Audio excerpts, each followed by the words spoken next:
My next guest is a man who seems to have the courage of his convictions. He does things that a lot of people threaten to do and don't do. Like recently, I think it was about a year ago or more now, he decided to abandon his television and theatrical career and become a man dedicated to doing as he pleased.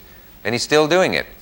He may be here asking for a handout. Will you welcome a most unusual fellow, Mr. Orson Bean.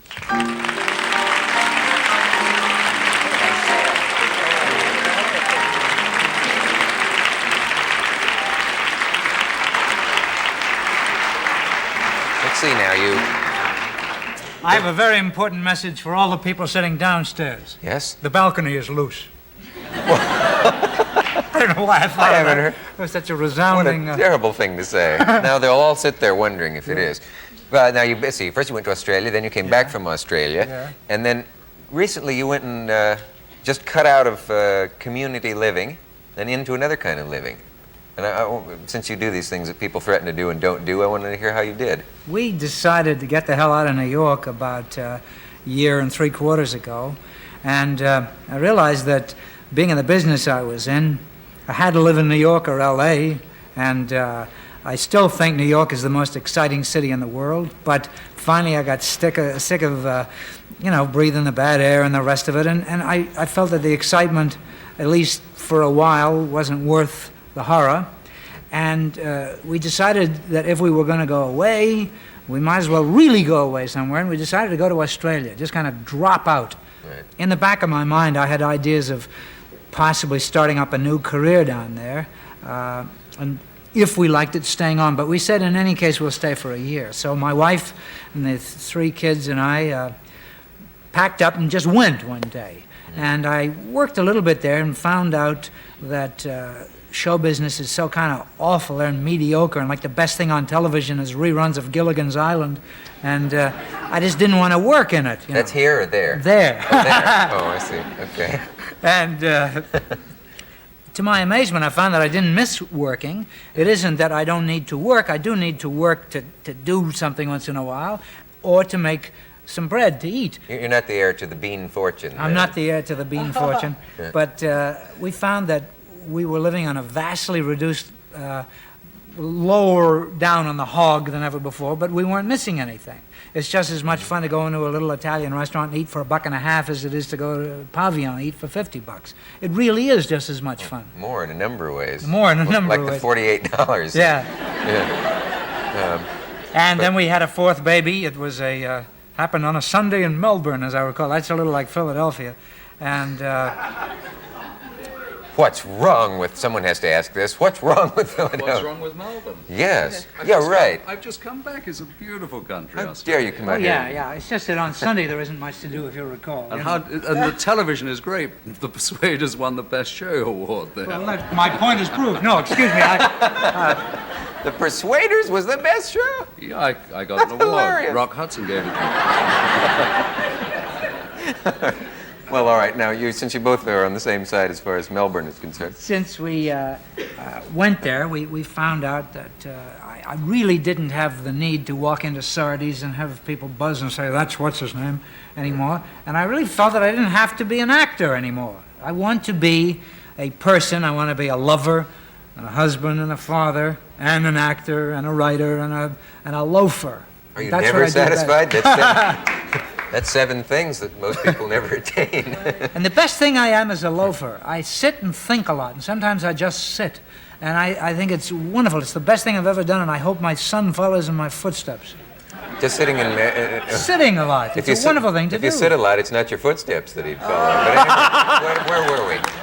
Oh, how would that go over in Australia? Oh, that would be very big. They love that kind of humor. They'd like that. I see how this is going. But then you did live in what we actually know as a commune for a time. Or you lived in some communal living, didn't you? Yeah, we had some friends, another couple that had 4 kids the same age as our 4 kids. And we're old friends of theirs, and we had often jokingly said that if we could find a 3rd couple with kids, we might try to find an old ramshackle farmhouse and set up a kind of a middle-class commune, an expanded family, see how it worked out. We realized at one point that we would never find a 3rd couple as crazy as we were, so we decided to try it. And last, I guess it was September, October, we all moved in together. and into a big old house that they were already living in, and we started living communally. Not in every sense. What does that mean? It means that we shared all expenses, we shared all the work of running the house. I did the handyman jobs around the house because I wasn't working, and the other guy who was working went off to work and brought some of the money home. The wives shared the cooking and the cleaning. I did my share of the cleaning too, in fact. My wife says she's the only one that never asked to be liberated, and she got liberated. Yeah. I rather enjoy making the bed. If there was any money in being a maid, I'd clean up. And Wait, and I'd get car fare too. a lot of people have said, let's get a big house and do Yeah. that, and you actually did it. I think I'd like to hear some more details on that. We also have a lady on later who said, let's get a big house, but it was a different. Well, that'll all come clear. We will return after this message of interest.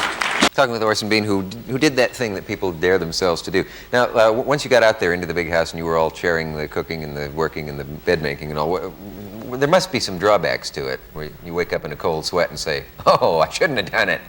The drawbacks weren't what most people would think they were. People would say, oh, we would squabble over the money, who paid the bills, or who bought what or what we had for dinner. That was never a problem.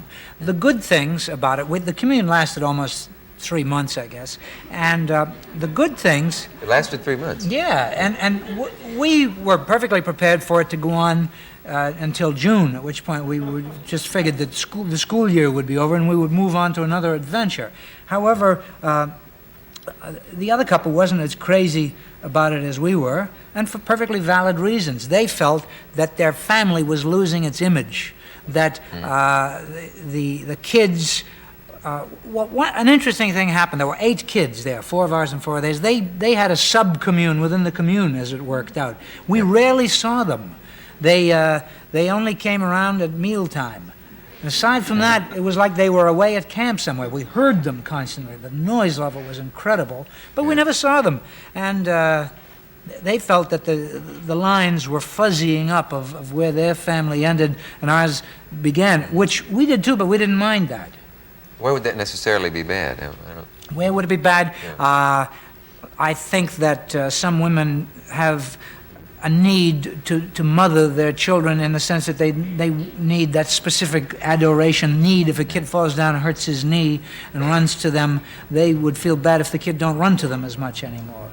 Well, the thing that would get to me, I would think, would be the fact that it'd be like the company never goes home. You know, I mean, everyone has certain friends they could imagine maybe sharing a cabin with for a week or 2 or something. The lack of privacy was a serious drawback for me. I found myself sometimes with something I desperately wanted to tell my wife at 10 in the morning, and I never found her alone for a minute till 10 o'clock at night, and by that time I'd forgotten what it was. Was it just an adventure, or did you go into it thinking it might be something that you could just live with, for a long, If it long had been time? swell, we would have lived with it forever, just like anything.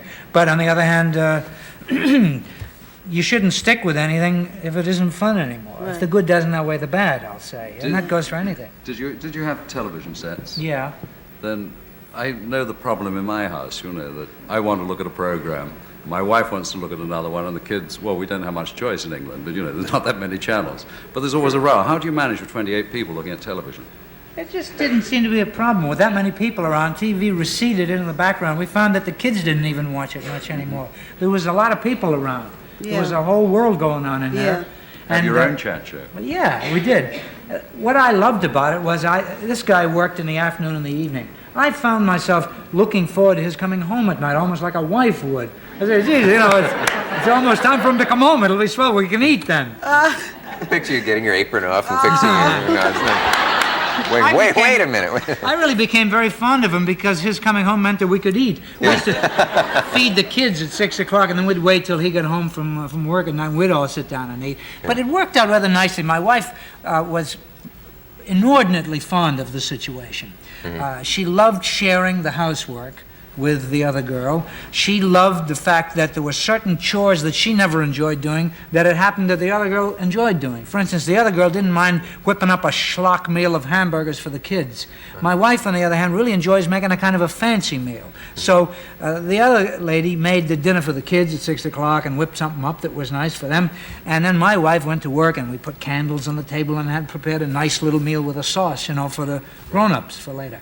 And she liked the fact that she enjoys going going shopping, which the other girl hates to do. So my wife would do all the shopping at the supermarket for the week.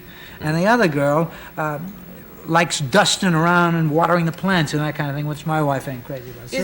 Is there, excuse me, Dick, is there a guide, I just wanted to ask him, is there a guide for living in communes or for organizing communes, or do you just find somebody that you think you'd like to live with and go at it that way? There isn't any guide. Most communes fail because they are imitations of a marriage, but with more people. There's usually 1 or 2 people that take the garbage out, and nobody else does anything. It becomes like a daddy figure in every commune that I've ever read about, and the rest of the people kind of come and go and don't carry their own weight. Ours was a kind of a middle-class commune where everybody took out the garbage and everybody helped with this, that, and the other, and we weren't searching for something in the commune except an expanded family. I feel that the atomic family is basically not the ideal way to live. I think it probably was swelled back in the days before the Industrial Revolutions when there was a lot of people under one roof, maiden aunts and grandfathers and cousins and teenagers, and everybody kind of living in a big group. I like being around people. But it's over. I mean, that's an episode that's passed. If we find some other crazy people that are crazy in the particular way that we're crazy, we'll... You might do it again. Well, just have another kid, and you've already got 4, and you've got your own commune anyway. That's right. It's not the same. You've got to have outsiders. Wait, after this message, we'll be right back.